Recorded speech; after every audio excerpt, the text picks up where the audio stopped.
গণতন্ত্রের বিরুদ্ধে কথা বলার কারণে যারা আপনাদেরকে জঙ্গি বলে তাদের বিষয়ে প্রশ্ন উত্থাপন করেন, গণতন্ত্রের উপরে প্রশ্ন উত্থাপন করেন।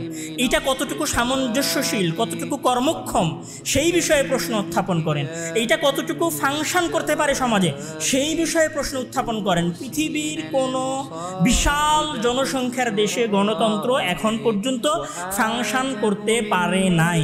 আপনারা অন্ধভাবে পৃথিবীর একমাত্র শাসন ব্যবস্থা মনে করে ডেমোক্রেসির পিছনে ছুটবেন, নাকি নতুন স্বতন্ত্র আলাদা ইসলামের কোনো শাসন ব্যবস্থার কথা আপনারা জনগণের সামনে উত্থাপন করবেন?